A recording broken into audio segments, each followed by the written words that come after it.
Halo guys, Assalamualaikum warahmatullahi wabarakatuh. Kembali lagi bersama aku, Aulia Rahma Anjura. Gimana nih kabar kalian? Semoga baik-baik aja ya. Oke, hari ini aku bakalan ngomongin tentang peranan keluarga dalam pembinaan kebiasaan makan. Oke, jadi hari ini kita akan seperti di judul tadi, kita akan membahas tentang peranan keluarga dalam pembinaan kebiasaan makan. Di depan aku ini udah ada jurnal, nanti link jurnalnya aku kasih di link description box. Kalian bisa baca di situ. Jadi di sini ini karya dari dua orang mahasiswa, Laras Aulia dan Lili Nurliawati dari Institut Pertanian Bogor dari IPB ini guys. Jadi oke, tanpa lama-lama kita langsung mulai aja ya. Oke, ini di sini jurnalnya, judulnya Faktor Keluarga, Media, Teman dalam Pemilihan Makanan pada Mahasiswa IPB. Oke, jadi medianya yaitu mahasiswa-mahasiswa IPB sendiri. Sebenarnya dalam jurnal ini sendiri yang dibahas itu nggak hanya faktor dari keluarga aja, tapi ada dari media, dari teman gitu. Tapi di video kali ini aku bakalan lebih memfokuskan dari faktor keluarga karena sesuai dengan tugas saja sih. Jadi udahlah, jangan lama-lama, yuk kita bahas. Oke, peranan keluarga dalam pemilihan makanan ini sangatlah berpengaruh.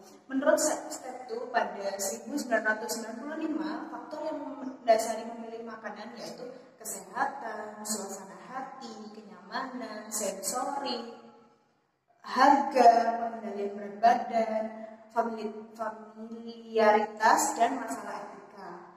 Terdapat faktor lain seperti pemenuhan kebutuhan energi dan preferensi terhadap rasa.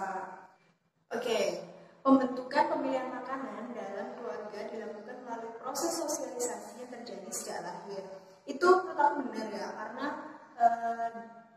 kita nih dari bayi kan ASI tuh, sumber makanannya kan ASI. Terus kita beranjak umur 1 tahun, setengah tahun itu kita baru bisa diajari makanan kayak buah yang dihancuri kayak gitu kan. Berarti kan itu dari kecil tuh kita dididik sama orang tua kita, itu pola asuh ya guys. Jadi makanya kenapa ini disebut sosialisasi ini terjadi sejak lahir tuh, menurut aku ya karena kita mengenal makanan itu kan dari kecil ya. Contohnya gini, kayak dari kecil nggak diajarin tentang makan buah, tentang makan sayur, otomatis dia ketika tumbuh besar dia akan menjadi orang yang tidak butuh atau tidak suka terhadap buah dan sayur kayak gitu. Oke, lanjut ya. Hasil penelitian tersebut mengindikasi bahwa faktor keluarga memberi andil dalam bentuk selera dan keinginan yang berbeda-beda pada seseorang dalam pemilihan makanan, termasuk remaja yang menginjak dewasa seperti mahasiswa. Ini benar banget karena ya seperti yang aku sebutkan tadi, kalau dari kecilnya udah nggak diajarin makan buah dan sayur, pasti ketika ia tumbuh besar dia akan tidak selera atau tidak suka terhadap buah dan sayur gitu. Lanjut ya. Mahasiswa memiliki karakteristik yang berasal dari berbagai daerah sehingga memiliki perilaku serta kebiasaan yang berbeda. Ya benar, karena kayak nih kita misalkan ada mahasiswa yang dari mana ya? Jogja misalkan, dari Jawa Tengah. Itu kan mereka kan makanannya kebiasaannya itu manis-manis gitu ya. Sedangkan kalau kayak dari luar pulau misalkan dari Sulawesi, dari Sumatera mungkin, itu kan pola kebiasaan makanannya mereka tuh suka yang pedas-pedas gitu. Jadi emang faktor daerah itu juga mempengaruhi pola kebiasaan makanan gitu. Nih, di sini disebutin juga perilaku makan sehat merupakan perilaku mengkonsumsi berbagai jenis kelompok makanan. Salah satunya sayur. Sayur menjadi menu yang hampir selalu ada di dalam hidangan sehari-hari keluarga Indonesia. Baik sayur mentah maupun matang. Biasanya kan kalau sayur mentah tuh kayak lalapan ya, kalau orang Jawa bilang tuh lalapan gitu. Terus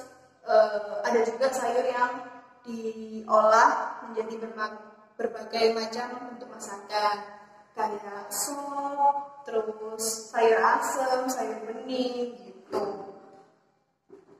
Standar konsumsi sayur di Indonesia menjadi minimal 200 gram per orang atau per hari. Sedangkan menurut anjuran WHO, setiap orang mengonsumsi buah dan sayur sebanyak 400 gram per hari, setara dengan 2-4 porsi buah dan 3-5 porsi sayur. Namun konsumsi buah dan sayur masyarakat Indonesia berkisar 2,5 porsi per hari dan ditemukan sebanyak 93% remaja usia 15-24 tahun kurang mengkonsumsi buah dan sayur. Hal ini menjadi alasan menarik bagi penelitian ini untuk mengkaji pemilihan makanan pada mahasiswa, khususnya dalam konsumsi sayur. Gitu. Jadi tadi kan udah disebut ini, WHO punya standar yang 400 gram, sedangkan di Indonesia itu masyarakatnya hanya mengkonsumsi 200 gram. Itu jelas berarti kan kurang tuh. Nah, di sini itulah yang menjadi dasar penelitian ini. Gitu. Oke, kita langsung bahas ke metode penelitiannya. Di sini di jurnal ini ya, itu metode penelitian yang digunakan itu desain cross-sectional study yang dilakukan dalam satu waktu tertentu dengan menggunakan metode survei kuantitatif. Oke. Penelitian ini melibatkan mahasiswa tingkat pertama yang tinggal di asrama. Hal ini ditetapkan secara purposif karena mahasiswa tingkat pertama masih dalam tahap adaptasi dengan lingkungan asrama dan perilaku makan kemungkinan masih dipengaruhi oleh kebiasaan makanan ketika bersama orang tua. Nah, ini mahasiswa ini kan remaja yang menginjak dewasa kan. Apalagi mahasiswa semester 1, semester 2 itu masih ya peralihan lah ya dari remaja ke dewasa. Itu yang akan dibahas. Oke. Di sini kita akan membahas gaya pengasuhan dari orang tua ya. Hasil penelitian menunjukkan bahwa hampir seluruh mahasiswa, 93%, baik mahasiswa laki-laki maupun perempuan, mempunyai gaya pengasuh otoritatif yang diterapkan oleh orang tua. Sebelumnya, gaya asuh otoritatif ini gaya asuh yang orang tua itu membebaskan anaknya. Jadi maksudnya kalau dalam masalah ini, jadi orang tua tuh kayak membebaskan anaknya gitu loh. Terserah mau makan apa, mau kebutuhan makanan sayurnya itu cukup atau enggak. Yang penting anaknya tuh nggak kelaparan. Intinya tuh cuma kayak gitu doang. Padahal sebenarnya kan kayak makanan itu kan aspek kesehatan ya. Jadi sebenarnya orang tua itu kalau di penelitian ini ya, mereka lebih mementingkan yang penting anaknya nggak lapar, yang penting anaknya tuh udah makan. Oke, lanjut ya. Sementara itu sebanyak 4,8% mahasiswa diasuh dengan gaya pengasuhan otoriter. Pola pengasuhan otoriter sendiri ini artinya bahwa orang tua itu memaksakan kehendak pada anaknya. Jadi kayak anaknya tuh nggak boleh beralasan apa-apa gitu. Jadi harus nurutin orang tuanya banget. Kayak orang tuanya bilang A, ya A gitu. Misalkan orang tuanya misalkan masak rawon nih, anaknya ya udah makan rawon gitu. Anaknya nggak bisa memilih apa yang dia mau gitu. Oke, lanjut. Persen mahasiswa dan hanya 1,4% mahasiswa diasuh dengan gaya pengasuhan permisif. Oke, pengasuhan permisif ini artinya ini kayak orang tuanya itu kasih pilihan gitu, memberi pilihan. Anaknya misalkan anaknya nggak suka sayur wortel nih, nah itu orang tuanya tuh kayak mencari dikasih kebebasan tapi kayak apa ya, dikasih kebebasan tapi tetap dikontrol gitu sama orang tuanya. Jadi kayak misalkan anaknya aku pengen makan ayam gitu, tapi tetap sama orang tuanya, oh ya udah ayam sama sayurnya apa gitu. Jadi tetap apa ya, terkontrol lah ibaratnya. Lah itu hanya 1,4%, jauh sekali dengan perbandingan mahasiswa yang pola asuhnya itu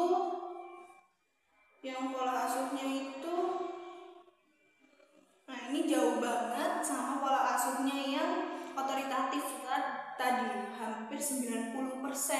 Berarti kan dari situ udah kelihatan nih pola asuhnya memang masyarakat Indonesia ini lebih ke membebaskan anaknya. Yang jelas yang penting anaknya itu nggak lapar, yang penting anaknya itu udah kenyang, yang penting anaknya itu udah makan. Masalah nilai gizi, kandungan apa dan segala macam tuh orang tua tuh masih nggak memikirkan itu. Oke, kalau dari aku sendiri ya guys, ini jurnalnya udah selesai ya. Jadi segitu aja aku ngutip dari jurnalnya Kak Aulia tadi, yang anak IPB tadi, jurnalnya di sini tadi. Nanti jurnalnya aku kasih linknya di deskripsi. Jadi memang guys, pola pengasuhan dari keluarga itu sangat penting. Seperti yang kita baca tadi, kita udah bisa lihat nih kan, hampir 90% warga Indonesia atau mahasiswa-mahasiswa yang melakukan penelitian tadi, mereka itu bebas gitu makan apa aja. Yang sebenarnya dalam artian kata itu bukan jelek ya, kayak nggak bagus aja gitu, nggak baik, karena mereka ini nggak mikir gitu apa yang ada di makanannya, apa yang ada dalam kandungan makanannya tuh mereka nggak sama sekali nggak tahu gitu. Yang penting mereka tuh merasa kenyang, yang penting mereka itu nggak lapar, yang penting mereka itu makan gitu. Mereka nggak lihat nilai gizinya, kandungannya. Makanya kenapa Indonesia ini salah satu negara yang walaupun olahan makanannya itu banyak yang dari sayuran, tapi di usia-usia remaja meranjak dewasa ini mereka lebih banyak makan makanan instan seperti mie instan. Karena ya itu tadi, kayak mereka kuliah nih ada asrama, ya nggak di asrama aja sih, yang di kos gitu-gitu kan pasti mereka terbentur masalah biaya juga gitu. Jadi mereka lebih memilih makanan-makanan yang murah tapi membuat perutnya itu kenyang gitu. Kalau contoh lagi itu kayak keluarga aku nih ya, keluarga aku pribadi sama sepupu aku sama sepupu aku tuh beda. Jadi kayak contohnya apa ya, gini, di ibu aku tuh nggak suka makanan santan, nggak suka makanan yang bersantan. Lah otomatis itu berpengaruh juga ke aku tuh jarang banget makan makanan yang bersantan kayak gitu. Jadi nah aku sendiri akhirnya ngelihat makanan bersantan tuh kayak agak sedikit nggak suka gitu, padahal tuh sebenarnya nggak apa-apa gitu. Tapi ya karena aku dari kecil jarang dimasakin itu, hampir nggak pernah sih, jadi aku ngelihat makanan bersantan itu kayak nggak selera gitu loh. Kalau ada pilihan makanan lain ya aku pasti pilih makanan lain, tapi kalau kayak itu satu-satunya makanan yang ada di situ ya udah aku makan gitu. Beda sama sepupuku itu ibunya sering masakin dia makanan bersantan, jadi otomatis ya dia fine aja gitu makan itu, sedangkan aku enggak. Ya kayak gitu loh guys. Jadi memang pola pengasuhan dalam kebiasaan makan itu berpengaruh banget. Seperti yang aku bilang tadi, ketika kita pertama kali kenal makanan, kalau orang tua kita ngasih kita makanannya sayur dan buah, ketika kita tumbuh dewasa ya kita akan suka akan makanan itu. Tapi beda lagi sama orang tua yang nggak membiasakan anaknya itu makan buah dan sayur, otomatis anaknya itu jadi anak yang nggak suka makan buah dan sayur kayak gitu. Emang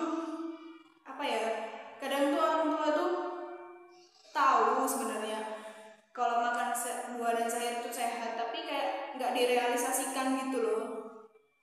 Nah itu yang menjadi kesalahan di Indonesia ini. Banyak orang tahu tapi mereka tuh nggak merealisasikan gitu. Oke guys, segitu aja videonya. Makasih udah nonton, udah sempetin waktu buat nonton. Jangan lupa klik like-nya buat video ini. Udah gitu aja. Makasih ya guys. Assalamualaikum.